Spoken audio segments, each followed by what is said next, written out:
రోజు ఎమ్మెల్యే అయిన తర్వాత భీమాస్ ప్యారడైస్ తిరుపతికి రావాలని చెప్పి కోరగా నేను ఎమ్మెల్యే గారు ఏదో అర్జెంటుగా రమ్మంటా ఉన్నాడని చెప్పి నేను కార్ బుక్ చేసుకొని అక్కడికి వెళ్ళడం జరిగింది. రూమ్ నెంబర్ 109 జూలై 6వ తారీఖు రోజు నేను అక్కడికి వెళ్ళడం జరిగింది. అక్కడ ఎవరూ లేదు, ప్రశాంతంగా ఉండింది. ఎమ్మెల్యే గారు మాత్రమే రూమ్లో ఉన్నారు. నేను వెంటనే రూమ్లోకి వెళ్ళడం నా పైన బలాత్కారానికి పాల్పడిన తర్వాత నేను అతనికి లొంగిపోవడం జరిగింది. జరిగిన తర్వాత ఈ విషయం ఎక్కడైనా బయట చెప్పావంటే నిన్ను చంపేస్తాను, నీ కుటుంబాన్ని చంపేస్తాను అని చెప్పి బెదిరించడం జరిగింది.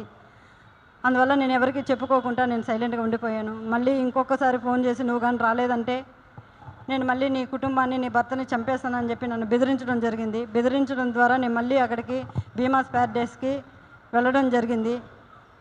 వెళ్ళిన తర్వాత నేను పూర్తిగా ఆయన్ని అవాయిడ్ చేస్తూ వచ్చాను. నేను అవాయిడ్ చేశానని తెలుసుకున్న అతను నాకు పదే సైకోలాగా నిమిషానికి ఒకసారి ఫోన్ చేయడం జరిగింది. అది గుర్తించిన నా భర్త, ఎమ్మెల్యే నీకు ఎందుకైతే ఇన్నిసార్లు కాల్ చేస్తున్నాడని చెప్పి నా మొబైల్ ఇంచేసి నన్ను కొట్టడం, నన్ను బెదిరించడం చాలా చేశాడు. చేసిన తర్వాత నేను ఆ బాధను భరించలేకుండా నాకు జరిగిన బాధని నేను ఆయనతో వివరించడం జరిగింది. వివరించినప్పుడు నా భర్త ఇలానే నీకే జరిగిందా, చాలామందికి జరిగిందా అన్నప్పుడు చాలా మహిళలు, గవర్నమెంట్ ఎంప్లాయీస్ కూడా ఉన్నారు, ఇందులో మహిళలు చాలామంది బలైపోతున్నారు నేను చెప్పినప్పుడు ఆయన సూచించాడు నన్ను ఈ చాలామంది మహిళల్ని కాపాడుకొని మనం బ్రతకాలి, మనం కాపాడుకోవాలని చెప్పి ఆయన నాకు ఒక పెన్ కెమెరాని అరేంజ్ చేసి ఇవ్వడం జరిగిన తర్వాత ఆగస్టు 10వ తారీఖు భీమాస్ ప్యారడైస్కు 1:30 వెళ్ళడం జరిగింది. అక్కడ జరిగిన కామ క్రీడలను నేను రికార్డ్ చేసుకొని తీసుకొచ్చి నా భర్తకి ఇవ్వడం జరిగింది.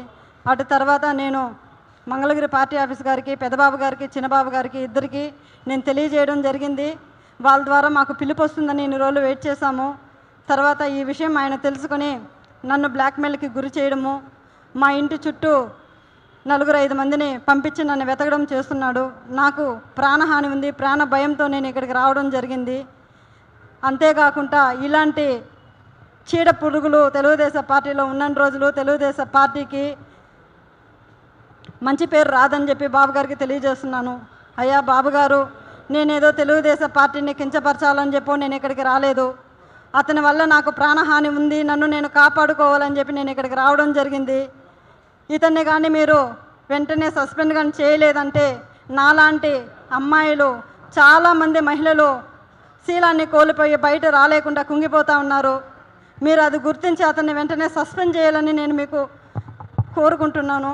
అంతేకాక మీరు కానీ సస్పెండ్ చేయలేదు, నేను, నా భర్త, నా పిల్లలు ఆత్మహత్య చేసుకొని చనిపోతాము మంగళగిరి పార్టీ ఆఫీస్ ఎదురుగా అని చెప్పి నేను మిమ్మల్ని కోరుకుంటున్నాను.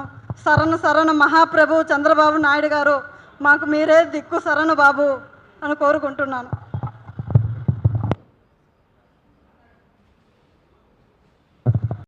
Thanks for watching. Please subscribe our Spy News Live channel.